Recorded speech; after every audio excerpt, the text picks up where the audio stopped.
Eh kasi yung mga anak namin, mama, tapos mama nila siya. Magmula bata kami hanggang ngayon, siya yung paa namin. Sabi niya, hanggang may lakas ako. Sabi niya, Maria, hanggang may lakas ako. Ngayon, sasama ako magpa-check up. Humila sa Mercury. Kasama namin magpanap. Hanap ng tricycle pag wala akong masakyan. Hindi apito sa sasakyan. Ay, at bilang-bila talaga. Pero may sinabi siya, pagka kung ano lang nangyari, lalakasan mo lalo daw ako. Kasi alam niya, naninigas ko pag may narinig ako na hindi maganda, may na malabas lang daw. Malakas yung boses, hindi maganda yung narinig ko. Tsaka ano siya, sabi niya, hindi baling ako. Huwag lang mga kapatid niyang bihira. Yun nga, sabi niya, narinig ko sa mga inang, wala kang kuya, nagkakahinan siya. Hindi dahil nakadyan, naka-high school, nakapag-college. Siya lang ang Hanggang amangkin niya, mga napunuan niya. Naranasan naman niyang magkaroon din ng konti sa buhayan. Pinagpagkamutulong namin. Hindi naman laging malakas ang hindi lagi okay lang sa kanya, basta daw napunta sa pagtulong namin. Sa mga kapatid niya, naitulong niya. Hindi siya madama.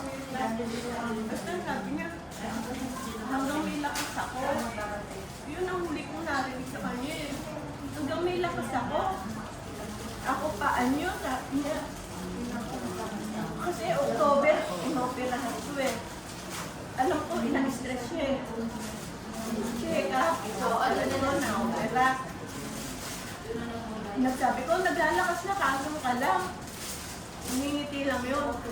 Basta, hanggang kaya ko. Yung kapatid ko namang isa, ano din yun, na-stress din yun kasi 2 beses na ospital. Tapos pag kada araw nakikita niya,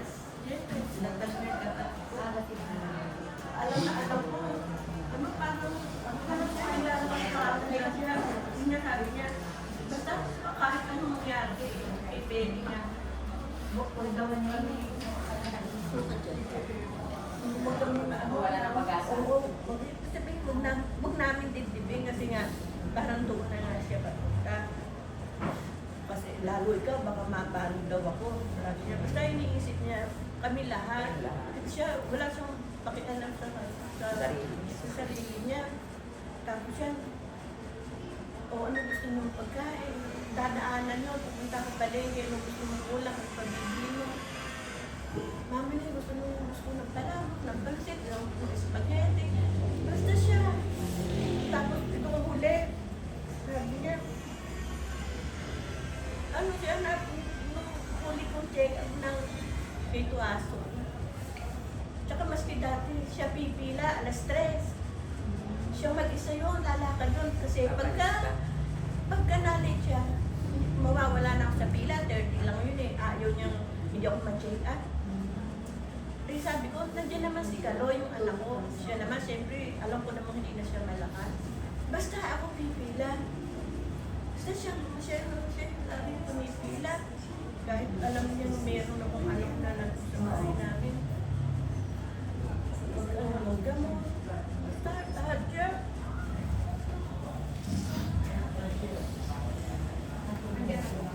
Siya ang lakas namin.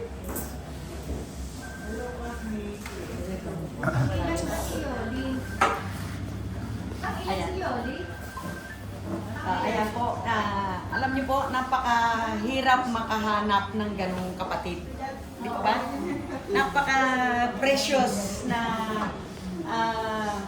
yung patotoo ni ate na makahirap, makahanap ng ganong tao, ng ganong pagmalasakit sa kanyang pamilya, sa kanyang kapatid na kahit na mayroong pwedeng gumawa pero siya pa rin ang gumagawa. Di ba tayo minsan niya, bahala ka dyan, di ba? Di ba ganon? Pero makita natin kung gaano kabuti, kung gaano ka malasakit magmula sa magulang hanggang sa mga kapatid. ang kanyang pagmamahal. Kaya minsan nakakapanghinayang, no? At nawa ay gawin nating inspirasyon sa ating buhay, di po ba? Na mawala man tayo, ang sasabihin ng sa atin ay maganda, di po ba? Meron kasing namamatay na may nabalitaan na may nakita na ba kayo na patay na, ginaganon pa yung puntulo, sama ng tao ito. May mga ganon eh. Gusto ba natin yun? So, ibig sabihin, yung ating narinig sa kay ate, gawin natin inspirasyon na kung hindi man natin pa nagagawa sa ating mga kapatid, anak, magulang, ay gawin natin habang buhay tayo para mawala man tayo sa mundong ito, maganda ang maiiwan natin sa ating pamilya. Diba? Pakita natin. Ayan yung sister niya, pakilang ka ba yun? Pakilang ka? Ay, oo, kakamukha si ate. Kakamukha po ba kayo? Hindi ako prepared. Kasi kararating lang kanina pa po kami rito. So, pakilang ka? Hindi ako makapag-ano, hindi pa ako. Pakilang ka sa pangatlo yan, pangatlo. Parang na isa Ah, sumunod. Iniiyan sa atin. Pakilang ka si Yoli. Pangatlo. Si Marite pakilang. Pangalawa siya, ang kuya, tapos siya. Ikaw pangatlo. Tapos, Si Ani. si Seth. Si Ani. Si Ani. Nasaan si Ani? Mamaya ba yan, nandito rin. Wala ba si Ani? Ilan ba kayo? Ano? Ang kuya, tapos yung bunso namin, lalaki kami ay. Kasama ka. Ay, oo, kasama.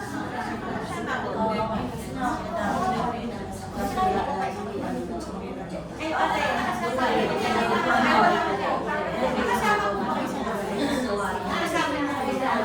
Kasama ka daw ba sa kasama? Minsan. Yan natin nakita. Yung birthday sa...